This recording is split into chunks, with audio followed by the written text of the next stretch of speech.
अस्सलाम वालेकुम नाज़रीन। मैं उम्मीद करता हूँ आप सब अल्लाह के फजल करम से खैरियत से होंगे।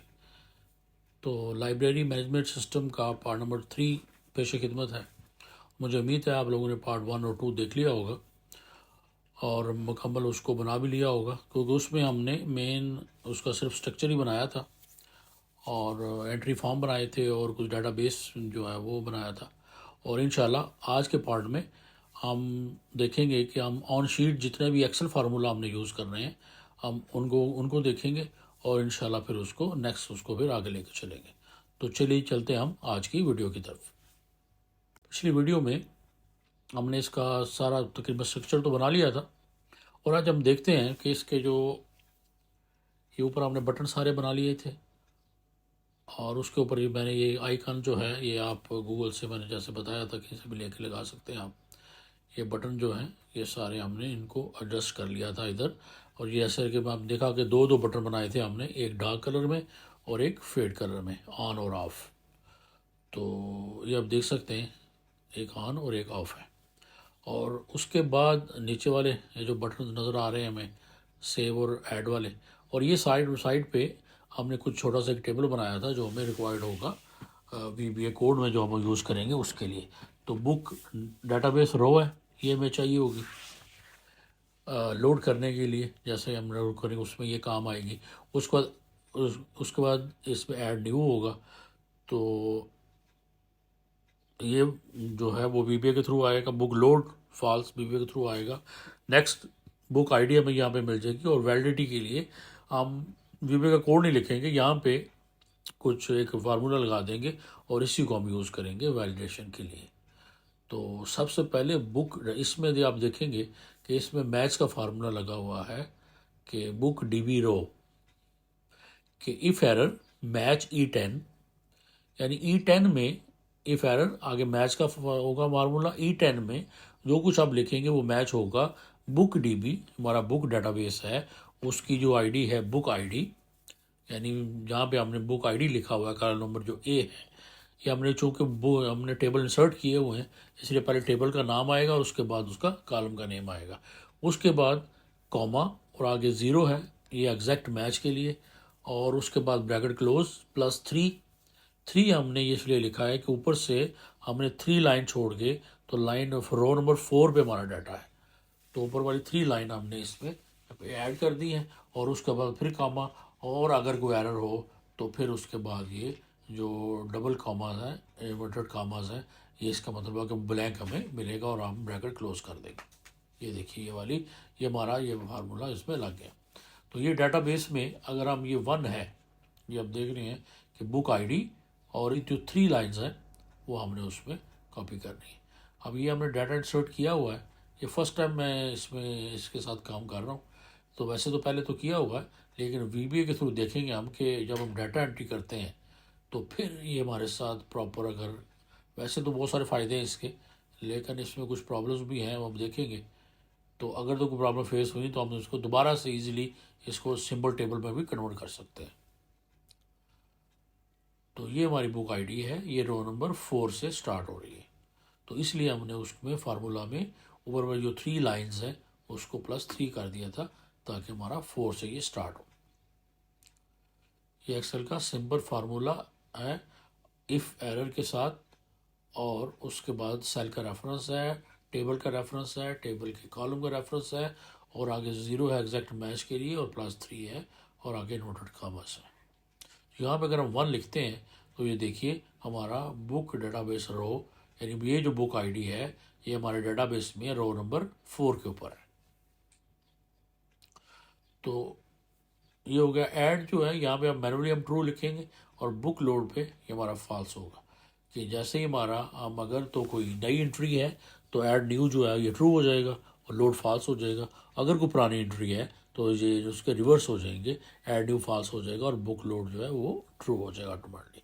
उसके बाद नेक्स्ट बुक आईडी, अब देखिए एक आईडी हमारे पास है तो नेक्स्ट ऑटोमेटिकली हमारे पास ये आ रही है।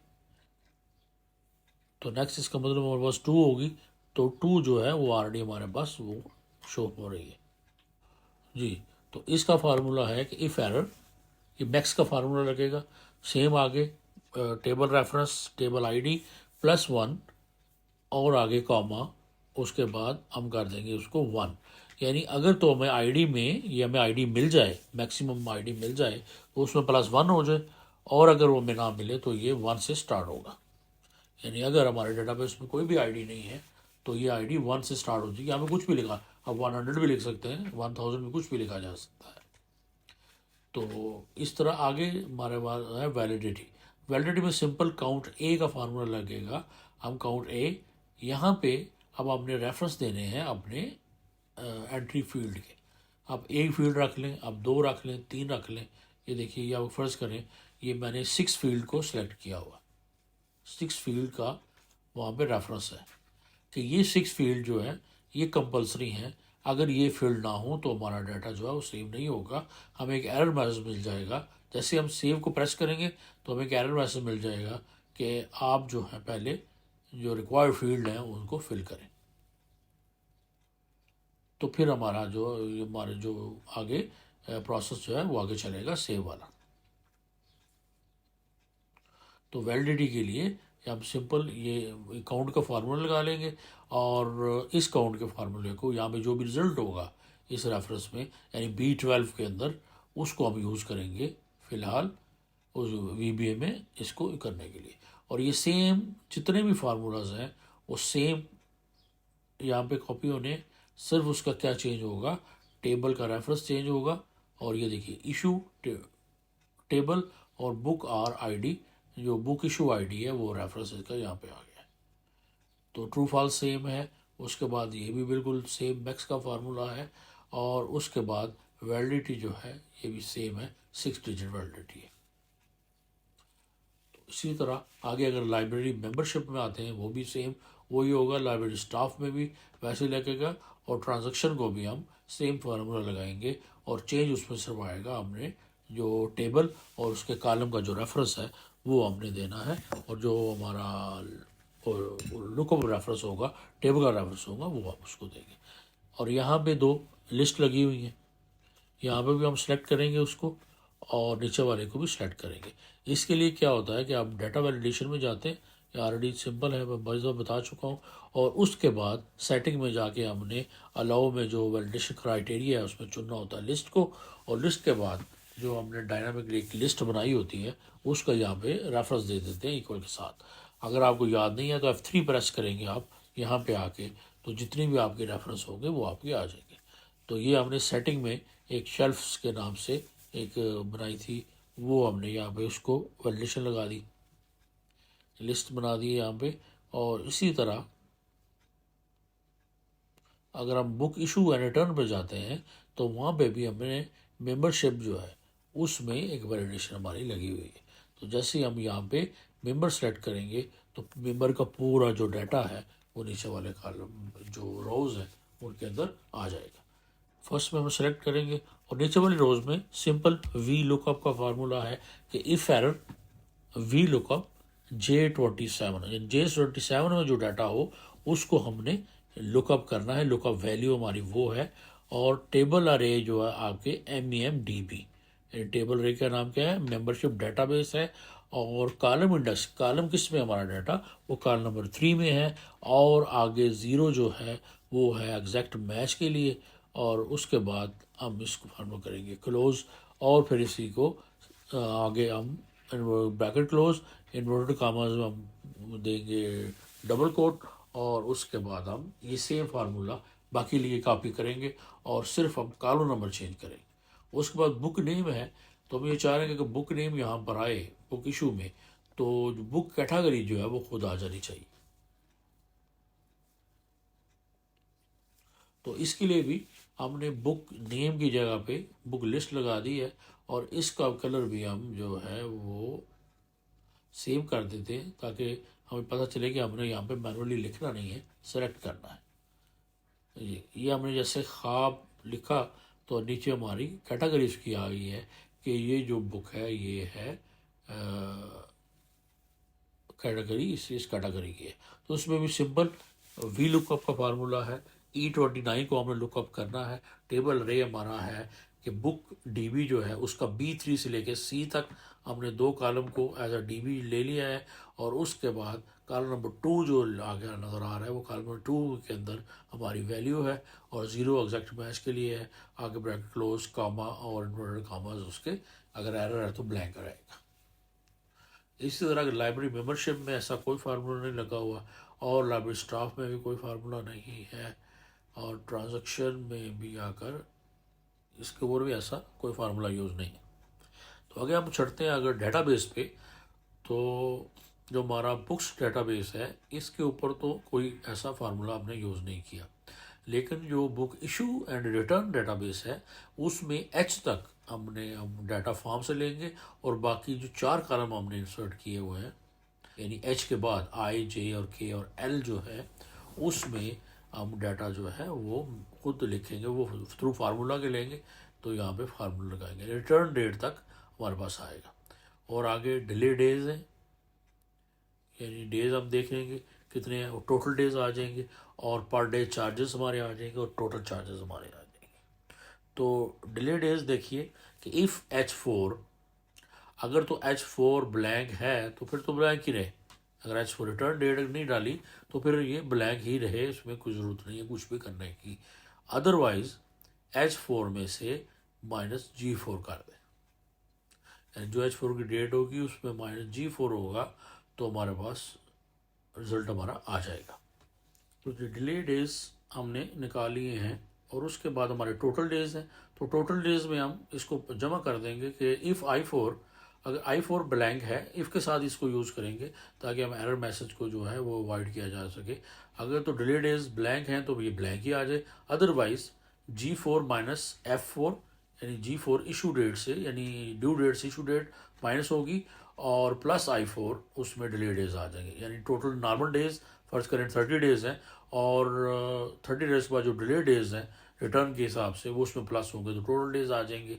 और उसके बाद पर डे चार्जेस जो हैं ये भी हम फार्मूला से लेंगे, वी लुकअप का फार्मूला लगाएंगे और E4 जो है हमारी कैटेगरी में जो भी होगी वो कैटेगरी जो है उसके उस पर फार्मूला लगाएंगे कि जो कैटेगरी आए उसको कैटेगरी डेटाबेस में इसके कॉलम नंबर 2 में सर्च करके, तो ये उसके हिसाब से, यानी टेबल हमारा क्या है category underscore database, column index हमारा 2 है, यानी कॉलम नंबर 2 जो है कैटेगरी डेटाबेस के कॉलम नंबर 2 में हमारा जो है वो वैल्यू है और 0 जो है एग्जैक्ट मैच है। और उसके बाद हमने ब्रैकेट बंद करनी है और उसके बाद हमने इन्वर्टेड कामास को ब्रैकेट को क्लोज कर देना है और उसके बाद सिंपल प्लस का भी लगा सकते हैं फार्मूला, लेकिन इफ़ के साथ इसलिए लगाया है ताकि जैसे बताया कि एरर को अवॉइड कर सकें। तो सिंपल हमने इसको J4 मल्टीप्लाई बाय K4 करना है तो ये टोटल हमारे पास चार्जेस आ जाएंगे। तो हम कह रहे हैं कि K4 अगर एक ब्लैंक है, K4 में अगर वैल्यू नहीं है, पर डे चार्जेस की वैल्यू नहीं है, तो इसका मतलब है कि वो एंट्री नहीं है, तो अभी तक एंट्री नहीं हुई रिटर्न की, तो वो उसको फिर ब्लैंक ही होगा हमारे पास। और अगर K4 में कुछ आ जाएगा तो हमारे पास टोटल चार्जेस आ जाएंगे। तो ये तो हो गया हमारा टोटल चार्जेस जो हमने निकालते हुए मेरे हाल में, और इसके अलावा इसमें कोई फार्मूला नहीं है। तो आई जे के और एल जो है इसमें हम जो डाटा वो लेंगे फार्मूला से और ए से लेके एच तक जो है हमारा डाटा आएगा फॉर्म से। तो बुक इशू डाटाबेस में हमने फार्मूला यूज़ किया। उसके बाद मेंबरशिप में देखते हैं कि मेंबरशिप में कॉलम नंबर एच तक तो कोई फार्मूला नहीं है और आई में एक वैसे एक फार्मूला लगा दिया हुआ है स्टेटस के लिए कि इफ़ H4, अगर H4 में जो डेट है, H4 वाली जो डेट है वो आज की डेट से ज़्यादा हो जाए तो एक्सपायर्ड हो जाए, अदरवाइज ब्लैक ही रहे। मेरे पास करो 17 जनवरी है तो अगर 17 जनवरी जो है वो उस आगे है, यानी 17 जनवरी 18 जनवरी हो गई है 19 जनवरी हो गई है तो यहाँ पे एक्सपायर्ड आ जाएगा, अदरवाइज ये ब्लैंक ही रहेगा।